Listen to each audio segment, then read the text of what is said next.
Volunteer for Bangladesh কর্তৃক আয়োজিত আজকে চাইল্ড কেয়ার স্কুলের বাচ্চাদের মধ্যে এই সচেতনতা সৃষ্টির জন্য যেই প্রতিযোগিতার আয়োজন করা হয়েছে, এই অনুষ্ঠানের সম্মানিত সভাপতি এবং আয়োজক সংস্থার স্বেচ্ছাসেবক বৃন্দ, স্কুলের প্রধান শিক্ষক, বিশেষ করে ছাত্রছাত্রী এবং অভিভাবক বৃন্দ, আসসালামু আলাইকুম। আমি আনন্দিত এই ধরনের একটা অনুষ্ঠানে আজকে নিজেকে সম্পৃক্ত করতে পেরে। তবে এই গরম এবং দীর্ঘক্ষণের যেই বাচ্চাদের এবং অভিভাবকদের অপেক্ষা করা, এই জন্য এর মধ্যে আসলে বিশেষ কিছু বলার ইচ্ছা না থাকলেও দু একটি কথা বলা দরকার।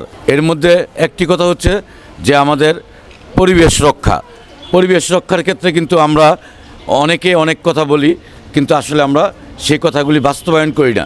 আমরা জানি সারা বিশ্বের মধ্যে 205টার উপরে দেশ আছে, কিন্তু আমরা ভারত, বাংলাদেশ, পাকিস্তান এরা পৃথিবীর মধ্যে সবচেয়ে খারাপ জলবায়ু কিংবা বায়ু দূষণের দেশ। পৃথিবীর মধ্যে যেই 3টা শহর সবচেয়ে বায়ু দূষণের জন্য কুখ্যাত, এটা বিখ্যাত হওয়ার সুযোগ নেই, কুখ্যাত সবচেয়ে খারাপ বায়ু দূষণ, তার মধ্যে কিন্তু আমরা ঢাকা শহর একটা।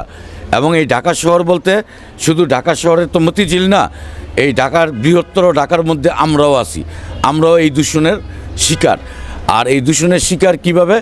এই দূষণ কিন্তু আল্লাহ প্রদত্ত কিংবা প্রকৃতি প্রদত্ত না, এগুলি আমাদের নিজেদের কর্মফল, নিজেদের তৈরি। আমরা যে আজকে যারা তোমরা এই সচেতনতা সৃষ্টির জন্য ছবি আঁকলা, আমরাও কিন্তু এই ছবি আঁকার মধ্যে সীমাবদ্ধ। আমরা কিন্তু আমিও এই বক্তৃতা দেওয়ার মধ্যেই সীমাবদ্ধ, কিন্তু আমরাও প্রকৃতভাবে পরিবেশ রক্ষার জন্য সচেতন না। আমরা কি করি? তুমি, আমি, সবাই আমরা একটা চকলেট খাই, একটা চিপস খাই, খাওয়ার পরে প্যাকেটটা দেই, রাস্তায় ফেলে দেই কিংবা স্কুলের মাঠে ফেলে দেই, সত্য না? তাহলে তো আর পরিবেশ রক্ষা করা হইল না।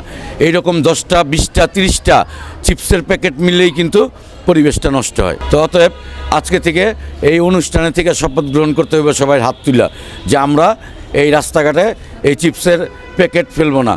ঠিক আছে, এইটা যদি না করতে পারি, শুধু ছবি এঁকে পুরস্কার নিয়ে আমাদের আসলে পরিবেশ দূষণের থেকে আমাদের দেশকে রক্ষা করতে পারবো না। আমরা তো প্রত্যেকে আমাদের বাংলাদেশটাকে ভালোবাসি, এটা তো সত্য। অতএব দেশকে ভালোবাসলে অবশ্যই দেশের উন্নতির জন্য, একটু ভালো থাকার জন্য আমাদের এই কাজটা করতে হবে। আর আমরা যেই খারাপ কাজটা করি না কেন, প্রত্যেকটা খারাপ কাজের কিন্তু এটার একটা রিটার্ন আছে, মানে খারাপ কাজের ফল তোমাকে ভোগ করতেই হবে। আমরা আজকে পরিবেশ রক্ষা করি না বলেই কিন্তু আমাদের এই ডেঙ্গু জ্বরের মতো এইরকম মহামারীতে আক্রান্ত হতে হয়। তোমার আমার ফেলা এই চিপসের প্যাকেট, কলার খোসা কিংবা আমাদের বাবা মা, আমরা প্রত্যেক দিন আমাদের যে বাড়িঘরে রান্নাবান্না করি, শাকসবজির যেই খোসা আছে, এগুলি যত নিত্য প্রয়োজনীয় জিনিস আছে, আমরা কি করি? আমাদের বাবা মারা কি করে? দেখবে একটা পলিথিনে ভরে এই বিভিন্ন তারের খুঁটির পাশে রাখে কিংবা এইখানে রাখে, সেখানে রাখে, এটা সুন্দরভাবে কোথাও ফেলে না। এবং এই থেকেই কিন্তু এই মশার উৎপত্তি হয়, দুর্গন্ধের উৎপত্তি হয়। এগুলি তো সত্য।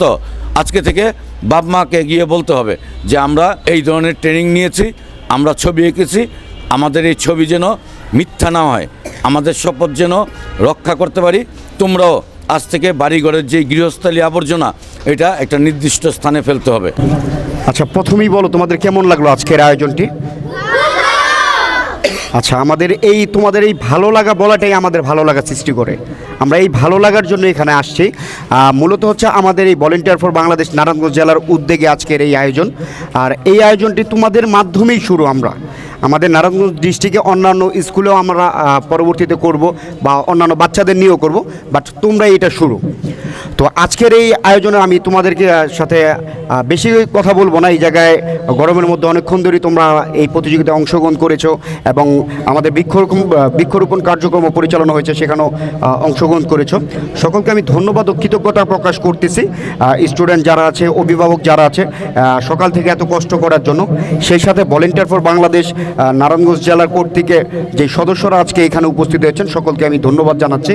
আমাদের উপস্থিত নারায়ণগঞ্জ সিটি কর্পোরেশনের সাবেক কাউন্সিলর 13 নং ওয়ার্ডের আমাদের করোনা যোদ্ধা হিসাবে যাকে চিনি আমরা, তো খোরশেদ ভাইকে ধন্যবাদ ও কৃতজ্ঞতা জানাচ্ছি আজকের এই অনুষ্ঠানে উপস্থিত হওয়ার জন্য। সেই সাথে শিক্ষকবৃন্দদেরও কৃতজ্ঞতা জানাচ্ছি ভলেন্টিয়ার ফর বাংলাদেশ নারায়ণগঞ্জ জেলার পক্ষ থেকে। আর তোমরা দোয়া রাখবে আমরা যেন তোমাদের নিয়ে এরকম কার্যক্রম সবসময় করতে পারি। তোমাদের মুখে হাসি মানে আমাদের মুখে হাসি আমাদের আনন্দ। তো সকলে দোয়া রাখবে। আমি আর বক্তব্য দীর্ঘায়িত করছি না। ধন্যবাদ সকলকে।